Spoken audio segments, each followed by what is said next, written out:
Good evening, I'm Steve Hensley. Governor Beshear says there are 12 new deaths in Kentucky, all in Jefferson County, related to COVID-19. 346 people have died in the state, 200 of those in long-term care facilities. There are now 7,935 cases in Kentucky, 2,785 have recovered. We have also just learned of Wolfe County's first confirmed case. Only 4 counties now have no cases, including Estill and Lee. During the weekend, Bell County announced its first case of COVID-19. We'll have more coverage of the coronavirus in just a moment, but first, strong storms are moving through parts of the region. We have some warnings now. Chief Meteorologist Paige Noel is with me in the studio tonight, and she has the latest on the severe weather and flash flooding threat. Paige?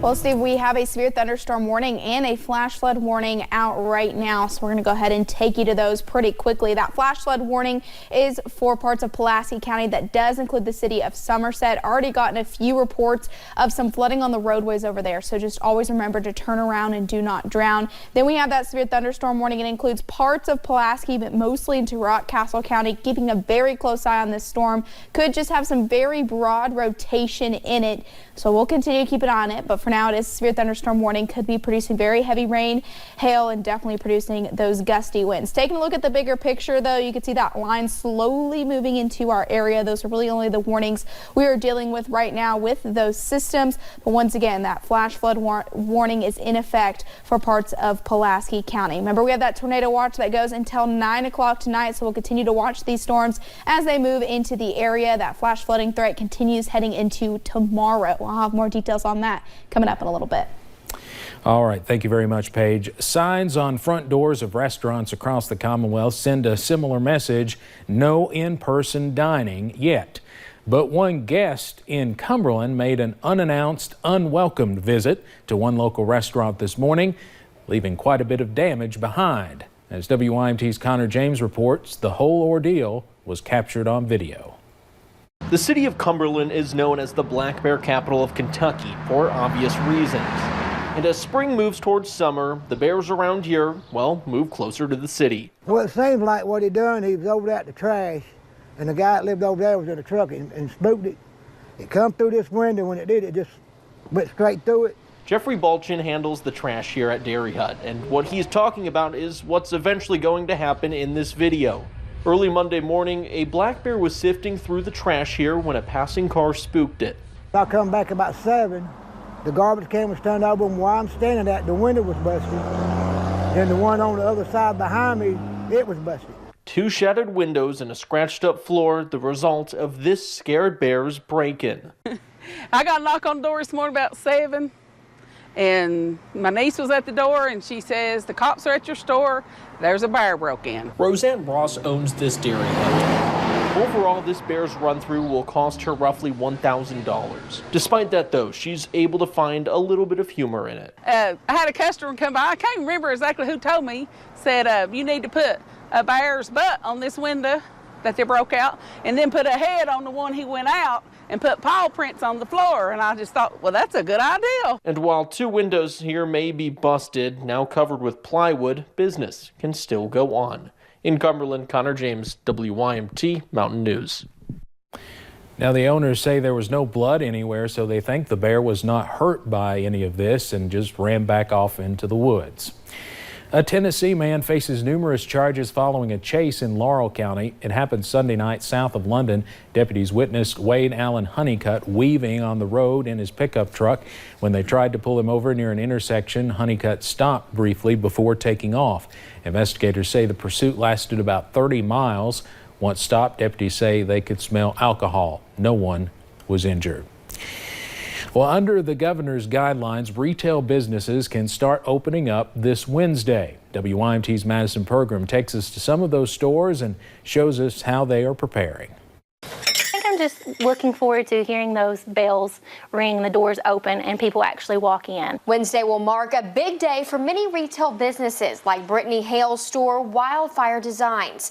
This will be the first time the store's doors will open in weeks. So to actually have somebody come back in and you see just a person in front of you instead of a piece of paper and an order to go off of, I think that's our biggest thing that we're just excited for. On down the street at Daffodil Boutique, they are also prepared. We're rearranging our store to actually make it look fresh and new, like a grand reopening or something like that. In the weeks leading up to a reopening day, several businesses focused on technology to get them through the tough time. We kind of prepared for it by launching our website. It's something that we didn't foresee for a small business, but we thought this is how we're going to keep things going and keep us alive. Although stores will begin to open, your shopping trip is going to look a little different. We'll be wearing masks, and we will, strongly encourage that the customers wear masks. We've got our hand sanitizer station right at the door when you first come in. The one thing that remains the same, customer service. We can't hug our customers like we normally do when they come through the door, so it's going to be different, but we'll make it through it.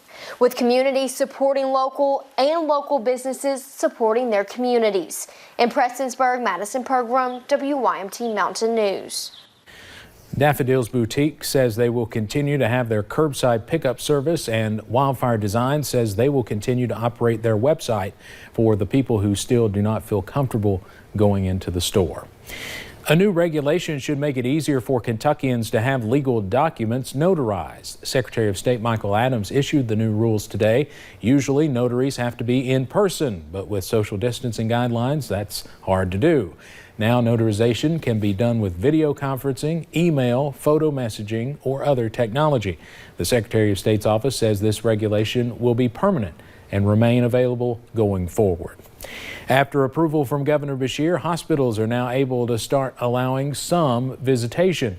Today, Baptist Health Corbin is revising its no visitation policy and is allowing one visitor per patient. WYMT's Emily Bennett has more. After weeks of not being able to see their loved ones, Baptist Health Corbin is opening their doors to visitors once again. Last week, Governor Beshear gave the go-ahead to hospitals to allow visitation and left it up to the hospitals to decide how many visitors they will allow. Baptist Health Corbin decided to start with one visitor at a time, and they hope to be able to increase that in the next few weeks. Now, there are a couple of restrictions. Oncology patients will not be allowed visitation, and those visiting behavioral health patients will have to set up an appointment beforehand. Every visitor will be screened with a temperature check, and everyone is required to wear a mask. The patients' families have been very eager to come, but they've been very respectful. We've had no issues at all this morning. Everybody's complied with wearing a mask. Everybody's complied with the temperature checks. I just checked on the screeners this morning, and the flow is going very well. As of now, visitation hours are from 10 a.m. until 6 p.m. every day. Now, the hospital is asking visitors to keep their visits to 2 hours or less and to stay in the patient's room the entire time. In Corbin, Emily Bennett, WYMT Mountain News. Powers says he hopes they will be able to allow more visitation in the coming weeks. And we're keeping a close eye on this line of some showers and storms moving into the area. Going to bring in possibly some severe weather, but mostly that flash flooding threat. I'll have more details on that coming up in a little bit. When you see news happening,